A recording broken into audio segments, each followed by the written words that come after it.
Hi, I'm Sabine, the Purpose Lawyer. Thank you for listening. Please don't forget to like and subscribe to this podcast. It really goes a long way. It helps us spread the good word. And if you or anybody you know is in the market for legacy or estate planning or business or trademarks, please reach out to our firm. It's the Ambitious Legacy Firm. We are licensed in New York and New Jersey, but we have service partners in all states. So we'd love to work with you.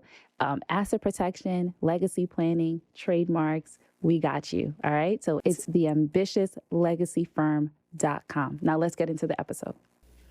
Welcome to another episode of the Ambitious Legacy Podcast. I'm your host, Sabine, the Purpose Lawyer. Thank you for listening and thank you for helping me be on purpose. So today I want to talk to you guys about a different type of trust. A lot of times people ask me about types of trust, so I wanted to get it a little bit into some different types of trust. So today we're going to talk about a spendthrift trust or a self-settled spendthrift trust. Try to stay with me. And the reason why I want to get into it is because it offers a lot of protections, but it does also come at a cost. So a lot of times when we're thinking about, what sort of ways can we sort of hide our assets or we can, put them overseas and things like that, we don't think about the downside of it, right? Because it sounds sexy, but at the same time, there's a lot that sort of goes into it. So I wanted to tell you guys a story about this individual who got some ill-gotten gains, right? And, multiples of billions of dollars and stored it offshore in an offshore trust and wanted to, essentially benefit from that. What happened was he found himself in some legal troubles, ended up in court. The courts found out that he had this offshore trust with all these funds in it. And when you have this offshore trust, you cannot be the trustee, right? So you can't have control over it. There obviously needs to be somebody who's over there in whatever that country is or that island is. And so they have control over it. But the individual could get access to the assets when they wanted to. They were like sort of controlling the trustee without it being so on paper. And so because he was in these legal troubles, the court said, listen, we know that you can get the trust assets. So we want you to, bring the assets back so that you can pay this, debt that you have.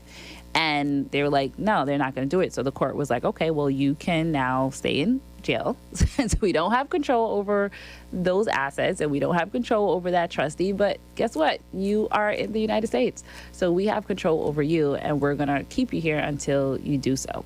So that's one of the pitfalls of having these offshore trusts if you're trying to do domestic, dealings, because they have control over you, unless obviously you could escape and things like that, but that's not where we're going with this. If you're trying to live a life here with people who you love here, you're not going to be able to fully hide your assets. And there's also a lot of risk when it comes to these type of trusts, because that third party trustee that you have that is located in this other country, you're essentially giving full ownership of your assets. Not ownership, but full control. And so if something were to happen to you, who is to say that these assets really existed? Who is to say, that you have authority or your loved ones have authority to go benefit from these assets? So that's part of the problem. There was another scenario, and I can't remember if it was in the same story or not, but the person, similar setup, had an offshore trust, had, multiples of millions, I believe, in the trust, and then passed away. But because they had set it up so far removed from themselves to really hide it and pretend like they didn't have any assets, when they passed away, the spouse went to the island to tap into the trust. And when they got there, the trustee was like, what are you talking about? What trust? What assets, right? And so now what can that person do to prove that you actually own those assets? And if they did prove that you actually own those assets, what do you think is going to happen? There's going to be tax issues, there's going to be, probably criminal issues, although the person passed away. But, it doesn't necessarily work out the way that you think it is. And I'm not saying it's impossible and nobody could use it or whatever the case is. I just wanted to, talk about this to sort of highlight the risks involved in having these types of trusts. So a self-settled asset protection trust or self-settled spendthrift trust. The way that it works is, you create the trust. You yourself cannot be the trustee, so you're not going to be in control of the trust. Now, what I just talked about was foreign, right? Those are the foreign trusts, but there also are domestic asset protection trusts.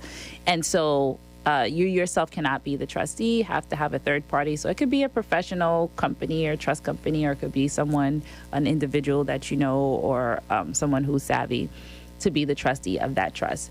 You also can then be the grantor of that trust. So people ask me, not grantor, the beneficiary. So the person who creates the trust is also known as the grantor. They have to find a trustee, which is the person who's going to manage the trust. And then they also want to be the beneficiary so they can get the benefits of the trust. Now, some states don't allow this. So they say, well, if you're the beneficiary, then it's basically like having a regular, what we call revocable trust, where it's the same as you. Your creditors could go after it. If you get a divorce, it could be vulnerable, all that good stuff. But some states, a lot of states have been creating this now where they allow you to have some sort of asset protection and also be the beneficiary of your trust to be able to get full access to the assets that are in the trust. However, how does it play out in reality, guys? I was watching something, someone kept saying, when the rubber meets the road. So I'm going to use it now. When the rubber meets the road, how is it actually going to play out? Is that if you are also benefiting from this trust that you created, and there is a lawsuit in a state that doesn't recognize these asset protection trusts. So say you live in New York, which doesn't really recognize these trusts. And you start a Delaware asset protection trust, and you're like, well, all my assets are going to be owned by that Delaware asset protection trust. And so now you can't come after me.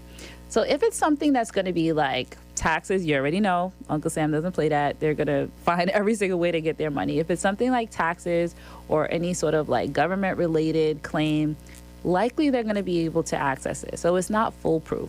But what it does do is that if you do have, a creditor or a debt, they would then have to go to that state. So there's a New York lawsuit. They will have to then go to Delaware to start a lawsuit against your trust to be able to gain access to those assets, right? So it does give you a higher level of protection because it makes it harder.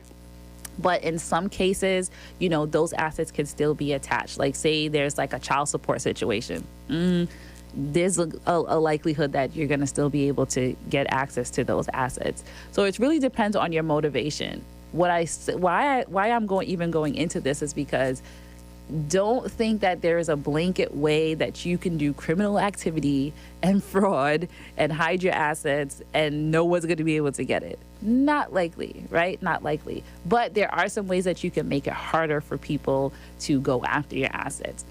But even with that, there is like a higher cost, there's like higher maintenance because now you have to have a trustee in that state or whatever it is to manage that. That trust is going to have a higher tax rate because irrevocable trusts have higher tax rates. So, and that type of trust is considered irrevocable. So you kind of give and take. So it's a way between how much control do I want to have versus, how much asset protection do I want to have, right? And that's always the balance when we're doing planning is to kind of, talk about what the motivations are and what the goals are to decide, okay, what actually works for you? Because, we could give you a bunch of protection with zero control and it still not be 1,000% protected. However, you have that.